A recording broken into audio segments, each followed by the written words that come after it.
So today I'll be talking a little bit about desire and how that relates to sensitivity. So what is I am? I am is sensitivity. It's looking for the same. It's looking for something that's sensitive to the I am. What I'm needing and looking for with another is to do with activities that we both enjoy together or experience new things together. We might say that's how friendships, family backgrounds, children, school, that's how we all kind of get creatively, finding ways to connect with the other. But what I'm really talking about here is like a love offering. So when we respect each other's time and attention, there's innate dignity given to the humanity of the other, where emotions and needs are communicated and honored, where boundaries are maintained for safety and stability. I remember having a lot of, this is all loosely based on, this is on my mind, from a conversation I actually had years ago with a friend. Her name is Etanya Mullins. And we would say, like, benefit of the doubt or spiritual growth is being able to take personal accountability. It's where loyalty and patience and positive identity and bonding come in versus what we might be used to, which is like negative. Reassurance would be provided graciously, freely, and it starts with saying, what do I want, right? So we talk about desire. So there's desire, there's the desired, and there's the desirer. So let's say I desire, I want to be around people I can be my true self with. So, a friend of mine, his name is not important here, a person said, if you're trying to make peace with the past, actually his name is Michael. I mentioned that he is a friend, he's not a friend, he's been a partner, he's this, that. It's hard to say, but in this case, I'm bringing him in as somebody who has authority on this, which is that if you're trying to make peace with the past, which is already broken, you don't get to practice peace now, which will bring peace in the future. So you cannot fix the past, and as the eye is clear, the negative and the positive become more obvious. We start to look at needs versus what people ask for becomes also so when we see what's needed versus what people are asking for, there's sometimes a difference between what people are able to ask for, what's being asked for, and what's necessary.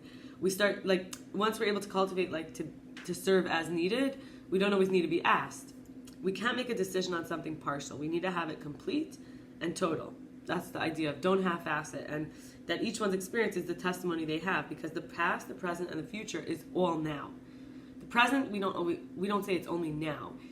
It's everything is now. The present is now, but also the past and the future are now. I want to take this deeper. So living deeply with a sacred text, I had a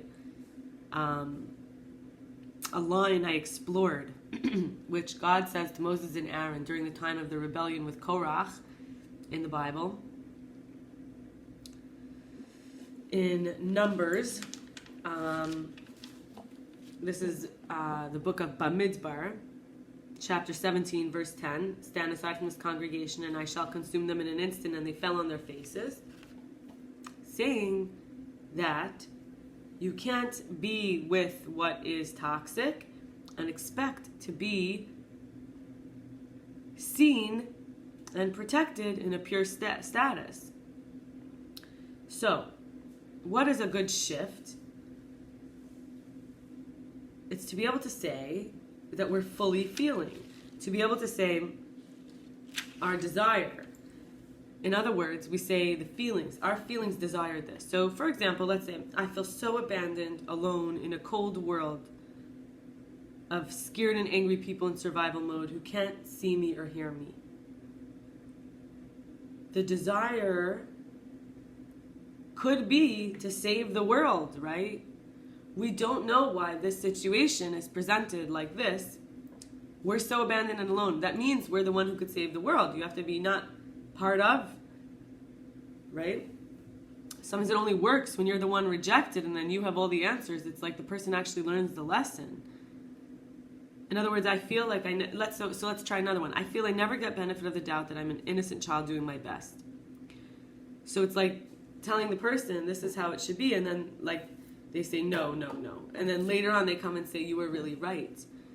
And even if they don't say that, it's an innocent child doing their best. Sometimes we were wrong, right? And let's try another. I'm so lonely inside. I feel no one wants to spend time with me, get to know me for my sake, rather it's for their needs or what I can give. I feel used.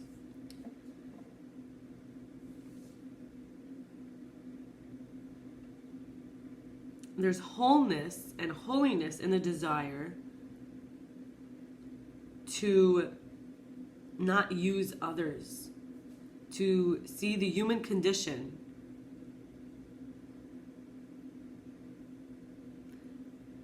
A piggybacking one is my own attention and presence doesn't feel like enough. I want someone to share with. And so the desire there is to share. You say, where am I not sharing? Doesn't everybody need something? Let's go again. I'm carrying so much and I need help. It's so painful to feel like the universe wants to deprive me of what I long for more than anything.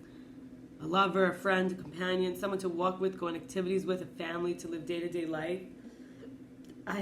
So what's the desire? There's for the strength to stand aside from what doesn't serve me, to simply let go of everything I'm holding on to and surrender to a life of enough love, feeling whole and feeling protected. Because time heals us. We have the courage to be patient and arrive into the grief.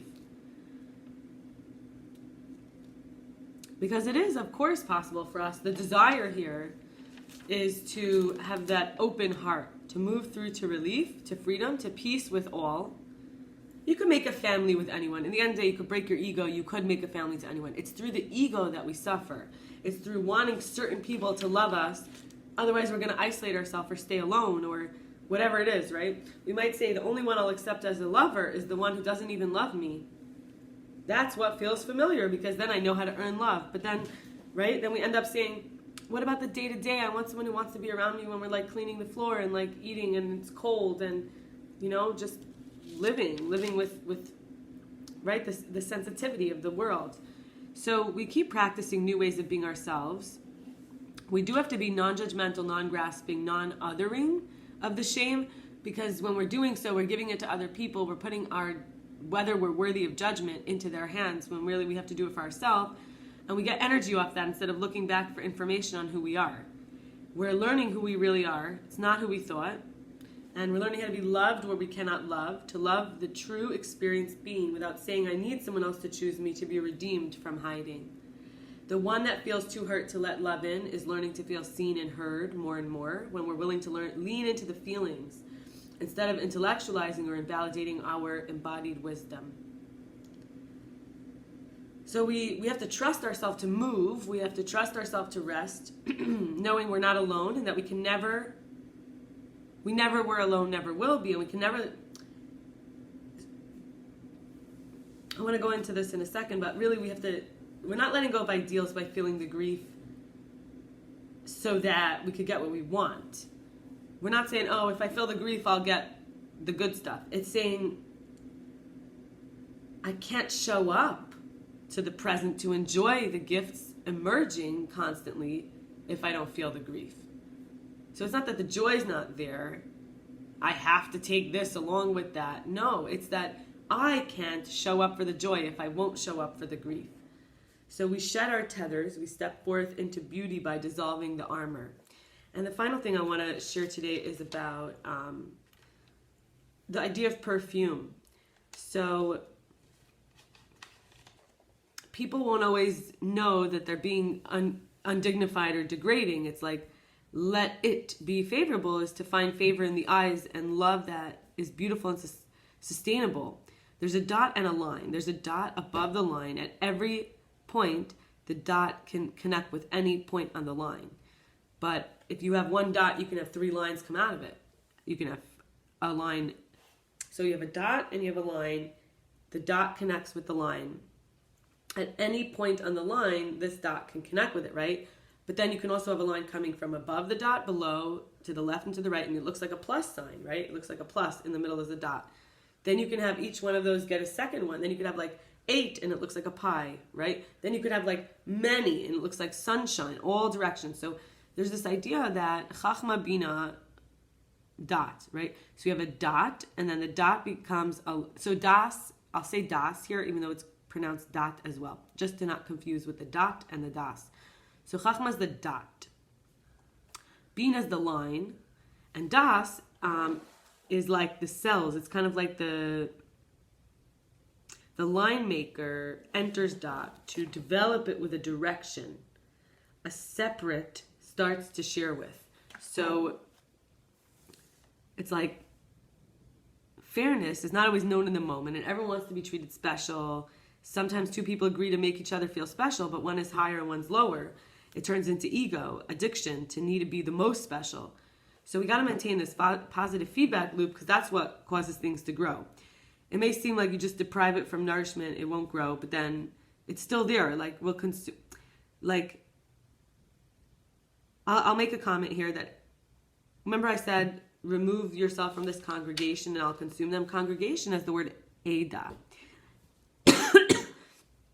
Aid is also witness. So we have congregation is also your witnesses. It's a group of witnesses, Aleph Daled, and I'll consume them is like eat them, like a dragon or a giant, like to absorb them. So we're learning tolerant patience through peace. We learn thoughtful consideration with manners, better judgment, discernment. Gentle reflection is trust. New habits is healing.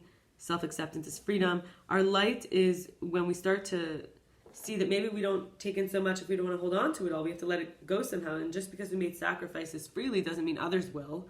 So we do have to let go of a lot of information around the light. The light comes in each time with information, and then we might lose the information, like food. Digest the food, keep the energy. So the information comes in, there's light in it, some of it's, so the spirit is bigger than the body, and when we misunderstand our passion or our body, it's because of the fire of the spirit. So I want to finish this by saying we're good company, each of us. We each are a healer, teacher, student. We are a light life form, traveler, creative, expansive and beautiful. And that's our perfume. And give off this, emanate this fragrance of letting it be favorable, making peace with the past, and staying around favorability.